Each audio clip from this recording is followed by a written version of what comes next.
Well, the pandemic has cost businesses like bars and restaurants collectively billions of dollars. And after nearly a year, there are some local restaurants that say they are not going to follow the state-mandated COVID-19 guidelines. That while others say they are walking on eggshells, worried about being targeted. Roxanne Elias digging deeper to get answers for you tonight. Roxanne now joining us live. Hello. Hey there, I'm here downtown where across from me is the Blarney with its lights turned off already. And then across the street, you can see Table 44 where there's been some people trickling in and out. They still have their lights on right now, of course, open until 11. It's been some good news for some people. The vibe here, some of the customers going in and out are happy, excited. They described it as a little strange because, of course, at this point, in the past, we've had to be home. However, aside from these businesses here, I spoke to two others, a bar and a restaurant. They feel like they're being targeted with citations and that they are simply just not fair.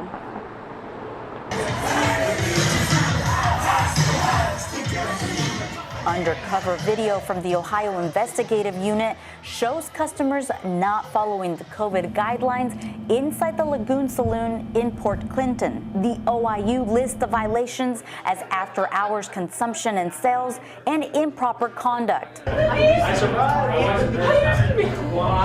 But outside, it's quiet, tucked away from any main road. While it gained attention for the violations from the state, loyal customers know it for its pizza and view of Lake Erie. I bought the business in May of 2006, and every year's been getting better and better, except this year. I mean, people blame the pandemic, but I blame the politicians. And it's been devastating. Without the PPP or the EIDL loans, we couldn't be surviving right now. DJ Coles is the owner, and by the tone of his voice, you may be able to tell he's frustrated with all the COVID regulations and guidelines he says threaten his business daily. And this is my livelihood. This is how I pay my bills. Drive about an hour northwest and you'll find La Chalupa in Point Place. COVID has affected us in a lot of ways. You know, it's been very, very hard to keep our doors open for our customers. We have to follow so many regulations. Like tonight is a Friday night and normally would be really busy packed, but you know, we haven't been really busy. He had his hair yesterday. Nights like these are disheartening for Jasmine Carmona, who is a manager and server at La Chalupa. On top of that, the Mexican restaurant and Lagoon Saloon have been slapped with costly citations from the Ohio Investigative Unit. The violation happened back in March of 2020. Supposedly what we did wrong is that we were selling 32 ounces of the margaritas when we were allowed and permitted to sell them, you know. But there was an anonymous caller that called in and reported that we were selling the 32 ounces when we were allowed and permitted to sell them, but supposedly we weren't allowed and permitted to sell them. Eric Wolf, enforcement commander with the team. Most of these locations that have received these citations, you know, you walk through the door and there's just, you can tell the persons are packed in. They're standing 2 and 3 deep sometimes at the bar, shoulder to shoulder, you know, waiting for drinks, wandering around the premises with drinks in hand. Based on state health orders, restaurants and bars must follow strict rules. Those include a ban on alcohol sales after 10 p.m., social distancing, and customers and staff wearing masks when not actively eating or drinking. Rules the owner of the Lagoon Saloon says he feels just aren't fair. Very infuriating because the state issues us a license, so I would think that would be what regulates and governs our business to operate, but they feel otherwise, and so I just feel it's discriminatory and it's arbitrarily unfair for us.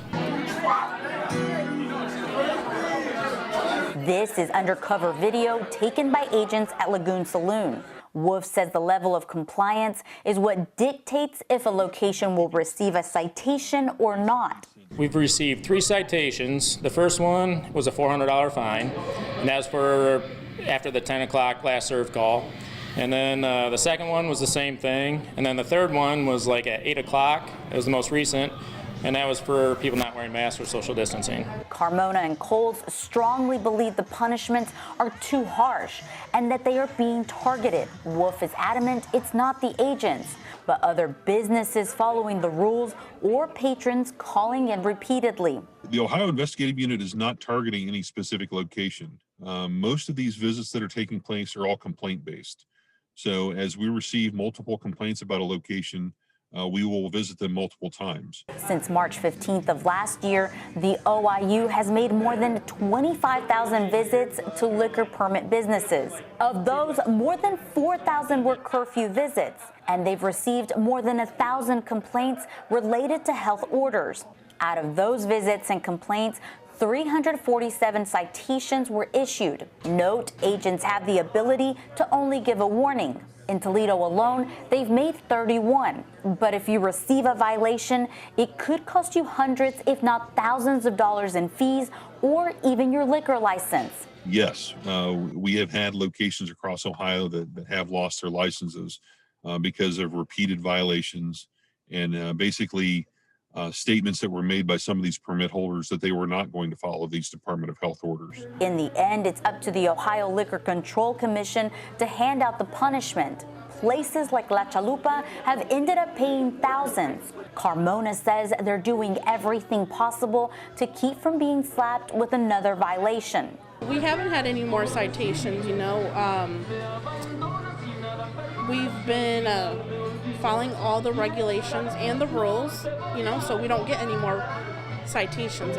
But then there are business owners like DJ Coles who says his customers are old enough to make decisions for themselves, and he's willing to bend the rules in order to keep the doors open. I offered the Ohio Investigative Unit our one meeting if they want to pay my mortgage and my insurance and my utilities till it's safe to reopen, I would gladly do that, but they're not going to do that. Reporting for WTOL 11, Roxanne Elias.